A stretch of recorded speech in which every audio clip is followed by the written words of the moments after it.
তাগুত। তাগুত বলা হয় সেই শক্তিকে যে শক্তি শুধু নিজেই আল্লাহর আইন অমান্য করে বসে থাকে না, বরং অন্যদেরকেও আল্লাহর আইন অমান্য করতে বাধ্য করে। ওদেরকে আরবিতে কি বলা হয়? তাগুত বলা হয়। আর এই তাগুতি শক্তি,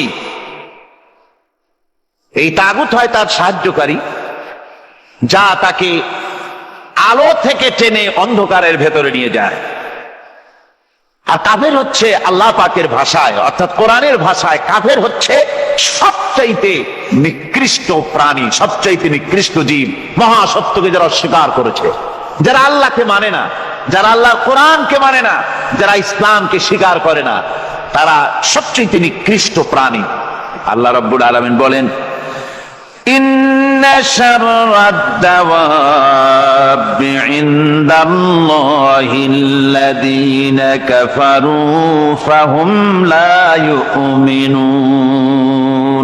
নিশ্চয়ই আল্লাহর জমিনে সব বিচরণশীল জীব যত আছে, আল্লাহ বলছেন আমার জমিনে বিচরণশীল জীব যত আছে তার মধ্যে সবচাইতে নিকৃষ্ট প্রাণী হলো যারা ঈমান আনে নাই, যারা বিশ্বাস করেন আমি আল্লাহকে, যারা পরকালকে বিশ্বাস করে নাই, যারা কোরআনকে বিশ্বাস করে নাই, যারা ইসলামকে বিশ্বাস করে নাই, পৃথিবীর মধ্যে তারা সবচাইতে নিকৃষ্টতম প্রাণী। আল্লাহ বলেন শুধু নিকৃষ্ট জনক নিকৃষ্ট প্রাণী বললেই সারে না, এরা হলো চতুষ্পদ জানোয়ারের মতো। কে বলতেছেন? আমি বলছি না, কিন্তু আল্লাহ পাক বলতেছেন চতুষ্পদ জানোয়ারের মতো কাফেরেরা। وَمَثَلُ الَّذِينَ كَفَرُوا كَمَثَلِ الَّذِي يَنْعِقُ بِمَا لَا يَسْمَعُ إِلَّا دُعَاءً وَنِدَاءً। এই কাফেরদের দৃষ্টান্ত হচ্ছে সেই রাখালের মতো, যে রাখাল তার পশুদেরকে ডাকে, আর ওই পশুরা একটা ডাক শোনে মাত্র, কিন্তু কি যে বলে তা তো পশুতে বোঝেন। ভালো বুঝতে পেরেছে?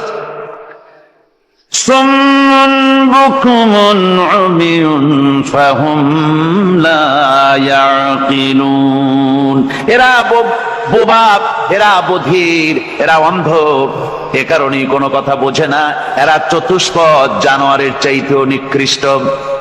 যাদেরকে আমি আল্লাহ বলেন, যাদেরকে আমি চোখ দিলাম, চোখ থাকতে হক দেখলো না, সব দেখলো। হক দেখে নাই চোখ দিয়া, এই চোখ দিয়া সব দেখলো। নারীর সৌন্দর্য উপভোগ করলো, আর নারীর অঙ্গ প্রত্যঙ্গ নিয়ে নানা ধরনের গল্প লিখলো, কবিতা লিখলো, কিন্তু এই সৌন্দর্য যিনি দিলেন তারেও চিনল না। আছে না কত কবি আমাদের দেশে? আমার দেশের সেই কবি জাতীয় পুরস্কার পায় যে কবি নারীর বিশেষ বিশেষ অঙ্গ নিয়ে বেশি করে নির্লজ্জ কবিতা লিখতে পারে, ওই হলো সবচেয়ে বড় কবি। আমার বন্ধুগণ, একজন বুজুর্গ ব্যক্তি তিনি পথ দিয়ে যাচ্ছিলেন, তো সে পথে এক সুন্দরী যুবতী মেয়েকে দেখে সেই যুবতী মেয়ের দিকে এই বুজুর্গ ব্যক্তি এক নজরে তাকায় আছে। তখন এই ঘটনাটাকে কবি এভাবে লিখতেছেন সাজায়, একদা সুখদায়ক প্রমোদা বদন দর্শন করিবম ঝরিল নয়ন, হেসে কহে সে রূপসী সবিস্ময় মন, কহ দেখি মহাশয় কহ কি কারণ, বিষয় বিরাগী তুমি ভুবনে প্রচার, কি হেতু জন্মিল তব মানস বিকার, সামান্য ললনা রূপ করি দর্শন, উচিত না হয় তব অশ্রু বরিশন। বুজুর্গ ব্যক্তি ওই মহিলার দিকে তাকিয়ে তাকিয়ে কাঁদতেছেন। সুন্দরী মহিলা বলেন, আল্লাহর বুজুর্গ বান্দা, আপনি এলাকার ভিতরে বুজুর্গ এবং পীর হিসাবে, বুজুর্গ ব্যক্তি হিসাবে আপনি বিখ্যাত।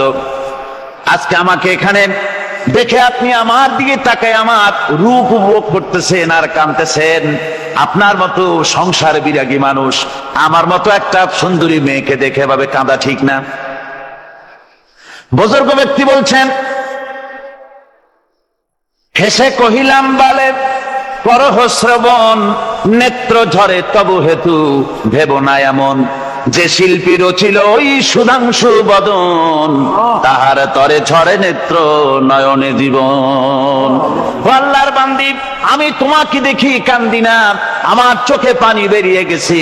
তোমারে দেখে আমি মনে মনে ভাবলাম, এত সুন্দর করে যিনি মানুষ বানিয়েছেন, না জানি ওই আল্লাহ রব্বুল আলামিন কত বড় সুন্দর। আমার ভাইরা, সুতরাং চোখ থাকতে ওরা আল্লাহ রাব্বুল আলামিনের কুদরত ওরা দেখে নাই, কান থাকতে কোরআনের আওয়াজ ওদের কানের মধ্যে ঢোকে নাই, বিবেক থাকতে আল্লাহর দ্বীনকে বুঝতে পারে নাই, চিন্তা করতে পারে নাই। আল্লাহ রাব্বুল আলামিন বলেন, উলাইকা কাল্লানাম,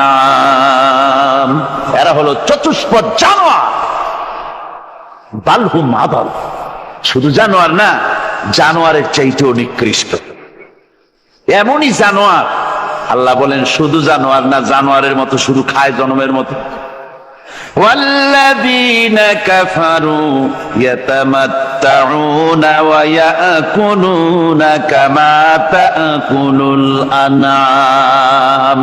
এই কাফেরগুলির কাম শুধু ফুর্তি করা, গান বাজনা, নাটক, গল্প, এই সব কাজ তাদের। নামাজ নাই, রোজা নাই, আল্লাহর চিন্তা নাই, তাহাজ্জুদ নাই, পরহেজগারি নাই, শুধু গান আর নাচ। দেখেন না ফুর্তি। এই যে 1 জানুয়ারি রাত 12টার সময় আমার ঘুম ভেঙে গেল, এই যেখানে আমি ছিলাম, বিকট আওয়াজ। আমি মনে করলাম পাশের বাড়ি বুঝি ডাকাত পড়ছে।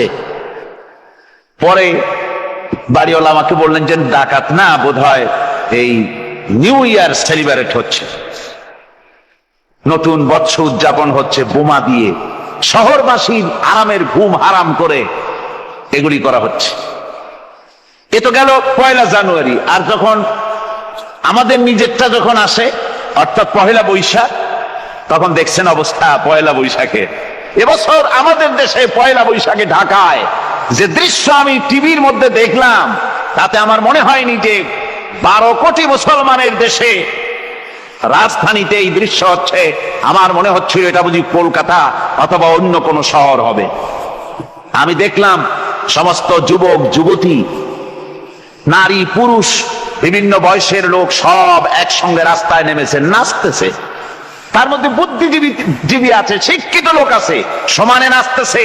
আর তাদের মুখোশ পরা, বানরের মুখোশ, কুকুরের মুখোশ, শূকরের মুখোশ, ঘোড়ার মুখোশ, পাপী শিয়ালের মুখোশ, এই মুখোশ পরে এভাবে নাচতেছে। আমি চিন্তা করলাম, নববর্ষের সাথে কুত্তার মুখোশের সম্পর্ক কি? নববর্ষের সাথে পাপী শ্রীগালের মুখোশের সম্পর্ক কি? তাহলে ওরা কি বলতে চায় যে আগামী বছরটা আমরা কুত্তার ভূমিকায় অ্যাক্টিং করব, অথবা শ্রীগালের মতো ধূর্তামি করব জাতির সাথে? তারপরে কি করলো?